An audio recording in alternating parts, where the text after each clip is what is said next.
اس دن اللہ اس شخص کے دل کو زندہ رکھیں گے جس نے عیدین کی راتوں میں عبادت کی. تو عید کی رات اس قدر فضیلت ہے. جی عید کی رات وہ عبادت کی رات ہے, تو پوری رات نہ بھی کر سکیں تو جس قدر ہو سکتا ہو وہ کر لیا جائے, جس قدر عبادت ہو سکتی ہو وہ کر لیا جائے.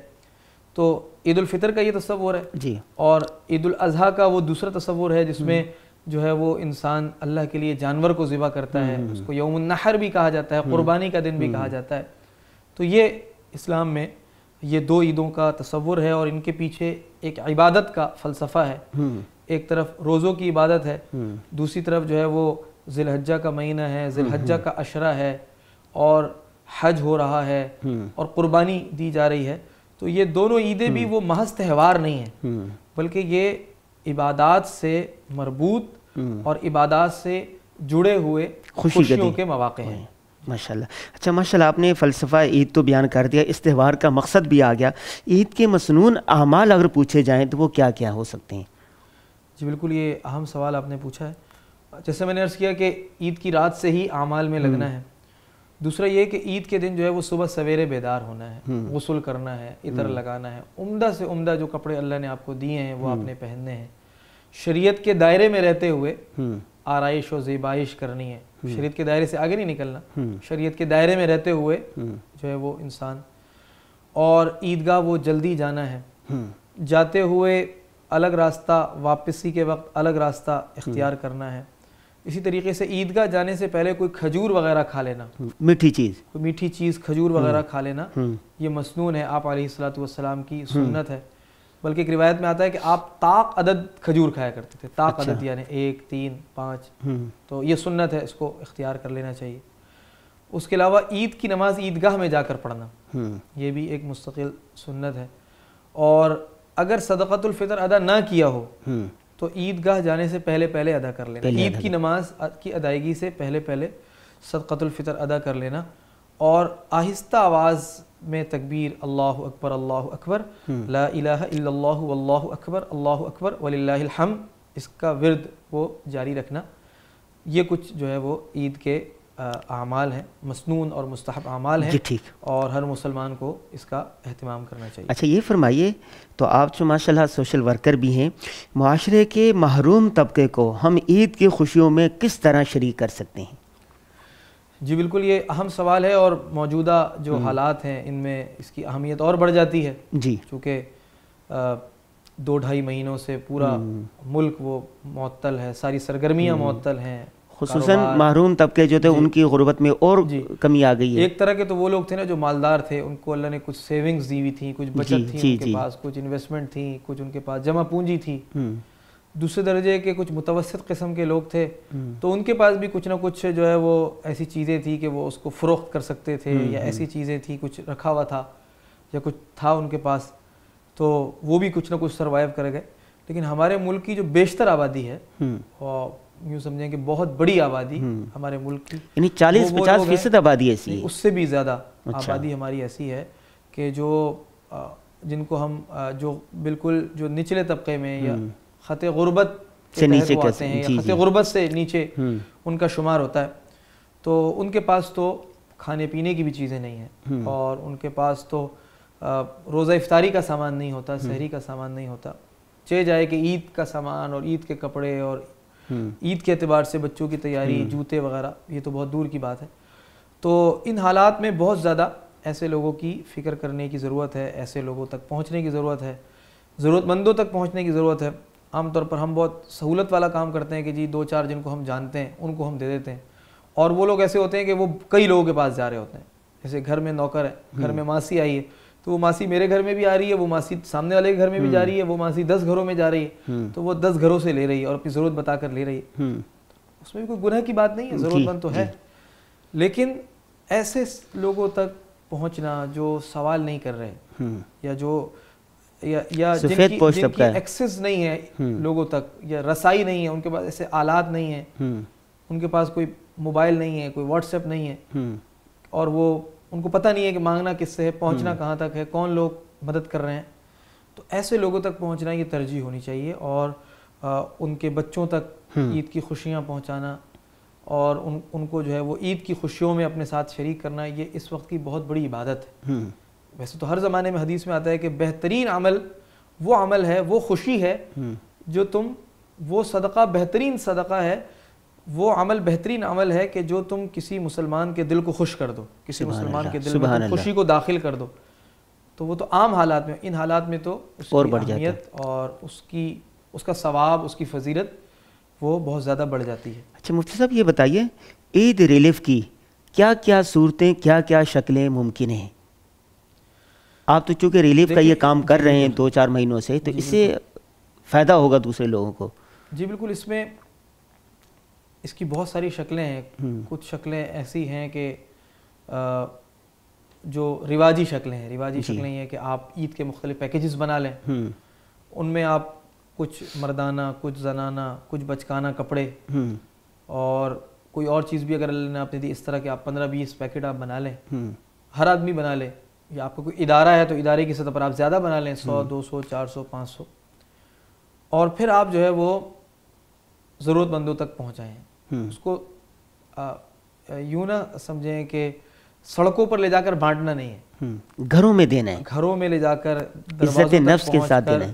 ورنہ سڑکوں پر جو لوگ لوٹ مار کرنے والے ہیں، یا سڑکوں پر جو لوگ آ کے چھین کر جھپٹ کر لے جانے والے ہیں، ان میں سے بیشتر لوگ وہ ضرورت مند بھی نہیں ہیں، بلکہ اس میں بہت بڑی تعداد ایسی جو پیشہ ور بھکاری ہیں.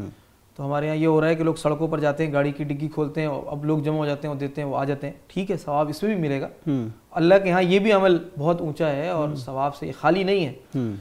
لیکن ہمیں کوشش یہ کرنی چاہیے کہ ہمارے جو صدقات ہیں، یا جو ہماری جو مالی چیزیں ہیں، یا ہماری جو ایفرٹس ہیں، وہ زیادہ سے زیادہ سود مند ہوں، ان کا زیادہ سے زیادہ بینیفٹس پہنچے لوگوں کو. یعنی اگر اس کی یوٹیلیٹی وہ ابھی 10% ہے تو انہی چیزوں کی یوٹیلیٹی وہ 100% تک ہو جائے، لوگ اس سے زیادہ فائدہ اٹھائیں. تو اس سوچ کے ساتھ اگر ہم کریں گے تو اگرچہ اس میں مشقت ہے، لیکن یہ کہ وہ زیادہ فائدہ ہوگا. اور پھر یہ کہ جب آپ ایک دفعہ آپ کرتے ہیں تو آپ کا نیٹ ورک بن جاتا ہے، آپ کو پتہ چل جاتا ہے، آپ کا سروے ہو جاتا ہے، آپ کے پاس لوگوں کی فہرستیں آ جاتی ہیں، تو اگلی دفعہ اس میں سہولت ہو جاتی ہے. تو یہ ایک شکل ہے. اسی پیکیج میں یہ بھی ہو سکتا ہے کہ آپ کچھ کیش بھی آپ ڈال دیں. جی بہت اہم ہے، کپڑے دیے تو اس کو سلوانے کے پیسے بھی تو چاہیے. کہ ہمارے یہاں ایک بہت بڑا طبقہ ایسا ہے کہ اگر آپ ان کو کپڑے دیتے ہیں تو وہ کپڑے ان کے لیے عید کے اعتبار سے تو فائدہ مند نہیں ہوں گے، اس لیے کہ ان کے پاس اتنے پیسے نہیں ہیں کہ وہ سلوا سکے. ہاں بعد میں کبھی موقع ملا تو وہ کبھی 2 مہینے 3 مہینے کے بعد وہ سلوا لیں گے. تو اگر کچھ آپ پیسے ان کو دے دیں اس کے اندر سلائی کی مد میں، تو وہ کپڑے بھی سلوا لیں گے. یا پیسے کا ایک بہت بڑا فائدہ یہ بھی ہوتا ہے کہ وہ پیسے کو کسی اور ضرورت پر وہ خرچ کر لے گا ضرورت میں. ایک شکل یہ ہوگی رواجی جو شکل جو میں کہہ رہا ہوں. دوسری شکل یہ ہے کہ آپ عید پیکیجز بنانے کے بجائے آپ کیش کا ایک پیکیج بنا لیں. مثلا آپ نے 3000 4000 کا ایک لفافہ آپ نے بنا لیا، اور آپ ایسے لوگوں تک پہنچ گئے اور ان تک آپ نے وہ لفافہ دے دیا. اور اس میں ایک تو عزت نفس بھی زیادہ ہے، کیونکہ وہ شاپر بڑا سا ہوتا ہے، اس کے اوپر وہ نظر آ رہا ہوتا ہے کہ کوئی. اچھا، خاموشی سے صدقہ دینے کا یا دینے کا تو ثواب بھی زیادہ ہے. جی بالکل، ایک ہاتھ کو دو، دوسرے صدقات ہیں. اللہ تعالیٰ قرآن کریم میں فرماتے ہیں ان تبدوا الصدقات فنعما ہی، کہ اگر تم صدقات چھپا کر دو، اگر تم صدقات ظاہر کر دو تو یہ بھی بہتر ہے. ان تبدوا الصدقات فنعما ہی، صدقہ ظاہر کر دے رہو بہتر ہے. وَإِن تُخْفُوهَا وَتُؤْتُوهَا الْفُقَرَاءَ فَهُوَ خَيْرٌ لَكُمْ، لیکن اگر تم اس کو چھپا کر فقراء کو جا کر دیتے ہو، تم صدقے کو چھپاتے ہو اور فقراء تک پہنچاتے ہو، تو یہ زیادہ بہتر ہے. اچھا، دونوں صورتیں. پہلی صورت کی جو بہتری ہے وہ اس وجہ سے کہ اس میں دوسروں کو ترغیب ہو جاتی ہے کہ بھئی انہوں نے دیا تو میں بھی دے دوں. اور دوسری جو صورت ہے وہ اصل صدقہ ہے. اور ایک حدیث میں آتا ہے، آپ علیہ الصلوۃ والسلام نے ارشاد فرمایا کہ قیامت کے دن جب اللہ کے عرش کے سائے کے علاوہ کوئی سایہ نہیں ہوگا، اس دن ہر آدمی پسینے میں شرابور ہوگا، ہر آدمی تپش کی وجہ سے، اور زمین وہ تانبے اور پیتل کی ہوگی، سورج ایک نیزے کے فاصلے پر ہوگا، ہر آدمی پسینے میں شرابور ہوگا. لیکن 7 خوش نصیب لوگ یا 7 گروہ ایسے ہوں گے، 7 قسم کے لوگ ایسے ہوں گے کہ اللہ ان کو اپنے عرش کا سایہ عطا فرمائیں گے. اس دن اللہ کے سائے میں، جس دن اللہ کے عرش کے سائے کے علاوہ کوئی سایہ نہیں ہوگا. اللہ اکبر. ان 7 لوگوں میں سے ایک وہ شخص بھی ہوگا کہ جو صدقہ ایسے مخفی انداز میں کرتا ہوگا کہ دائیں ہاتھ سے کرے تو بائیں ہاتھ کو خبر نہ ہو. تو یہ ایک فضیلت کی بات ہے صدقے کو چھپا کر کرنا.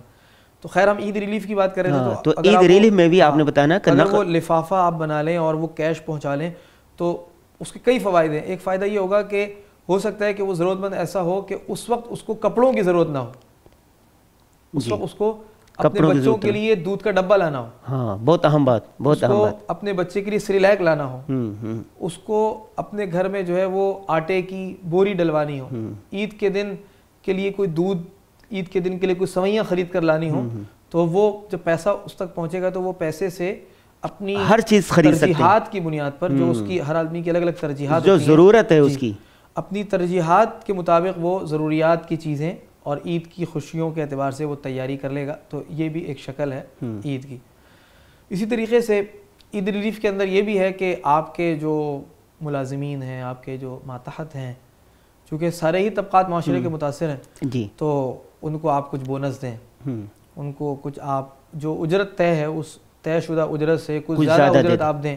یہ بھی ایک عید ریلیف کی شکل ہے. ہمارے یہاں یہ ہوتا ہے کہ لوگ دیگر لوگوں پر خرچ کر رہے ہوتے ہیں لیکن اپنے لوگ ہیں وہ اوجھل ہو جاتے ہیں، اپنے ملازمین، اپنے ماتحت. تو ان کو بھی اس زاویے سے دینا، زیادہ دینا کہ بھئی عید ہے اور عید میں خرچے ہوتے ہیں. ہر کمپنی کو، ہر ادارے کو، ہر فیکٹری کو اس چیز کا خیال رکھنا چاہیے. جس کو اللہ نے وسعت دی ہے، چونکہ آج کل اپنی کمپنیوں کے بھی حالات بہت زیادہ متاثر ہیں، جن کو اللہ نے وسعت دی ہے تو وہ اس اعتبار سے بھی کوشش کریں اور وہ اس کو بھی ایک عید کی خدمت، عید ریلیف کی جو شکلیں ان میں سے اس کو بھی ایک شکل قرار دیں اور اس کو تصور کر لیں. اس کے علاوہ بھی بہت ساری شکلیں ہیں کہ بہت سارے اسٹوڈنٹس ہیں، بہت سارے طلبہ ہیں، ان کا خیال رکھا جائے. دینی مدارس کے لوگ ہیں ان کا خیال رکھا جائے، طلبہ ہیں ان کا خیال رکھا جائے. ہمارے اپنے شہروں میں بالخصوص شہر کراچی میں وہ بہت سارے پردیسی لوگ آتے ہیں اور وہ کچھ کرائے کے مکانات لے کر وہ رہ رہے ہوتے ہیں، کوارٹرز میں رہ رہے ہوتے ہیں. اور رمضانوں میں چونکہ پورے ملک سے لوگ آتے ہیں، یا کافی بڑی تعداد میں مارکیٹیں ہیں اور بہت بڑی تعداد میں یہاں معاشی سرگرمیاں ہوتی ہیں، تو وہ روزگار کے سلسلے میں بیچارے یہاں آتے ہیں اور پھر عید کے دنوں میں واپس نہیں جا سکتے اپنے گھروں میں. ریل گاڑی کا مسئلہ ہے، ٹکٹوں کا مسئلہ ہے، تو ان کا بھی خیال رکھنا، ان کو بھی عید کی خوشیاں، ان کو بھی کوئی مٹھائی، کوئی حلوہ، کوئی ایسی چیز پہنچا دینا. یہ سب جو ہے وہ اس طرح رشتہ داروں میں ایسے لوگوں کو ڈھونڈنا کہ جو ضرورت مند ہیں اور ان تک پہنچنا اور ان کو نقدی کی شکل میں یا کسی اور شکل میں ان کے ساتھ تعاون کرنا، یہ سب عید ریلیف کے اندر شامل ہے اور ہر مسلمان کو ان دنوں میں اس کا اہتمام کرنا چاہیے. اور ایک اور بات بھی جو ضمناً ہے وہ یہ کہ صدقۃ الفطر کی جو حکمت ہے جی وہ بھی یہی ہے کہ جو مساکین ہیں ان تک ضروریات کا سامان پہنچ جائے. تو اگر کوئی صدقۃ الفطر اچھے انداز میں دینا چاہے اور صدقۃ الفطر کی اچھی مقدار وہ دے دے اور صدقۃ الفطر ایسے لوگوں تک پہنچا دے جن کو ضرورت ہے کھانے کی، پینے کی، عید کی، تو اس صدقۃ الفطر کے ذریعے سے بھی وہ اپنی عید کی جو تیاری ہے، عید کی جو ضروریات ہیں اس کا وہ بندوبست کر سکیں گے. جی بہت شکریہ مولانا محمد فیاض صاحب. ناظرین آپ نے دیکھا کہ مفتی فیاض صاحب نے فلسفہ عید کا مقاصد میں سے سب سے بڑے مقصد کیا ہے اور عید ریلیف کی شکلیں کیا ہیں، اس موضوع پر تفصیل کے ساتھ گفتگو کی ہے. ایک بات میں آخر میں عرض کرنا چاہوں گا جی کہ پیغام عید کا جی اگر آپ سمجھیں کہ کیا پیغام ہم لوگوں کو دینا چاہیں گے، تو ایک اہم پیغام جو ان حالات کے مطابق ہے وہ یہ ہے کہ اس وقت پوری دنیا کے اندر جو ہے وہ اموات ہو رہی ہیں. جی بالخصوص مسلمان وہ اس سے بہت زیادہ متاثر ہیں. اس طرح متاثر ہیں کہ مسلمانوں کے عبادات متاثر ہیں. خانہ کعبہ جو اللہ کا گھر ہے جہاں پر یعنی ہر وقت ہزاروں لاکھوں لوگ دیوانہ وار جس کا طواف کرتے تھے، اس وقت اس کا طواف جو ہے وہ موقوف ہے. جی بالکل، اور بہت جزوی طور پر ہو رہا ہے. لوگ وہاں جا نہیں سکتے، عمرہ بھی نہیں ہے، طواف بھی نہیں ہے.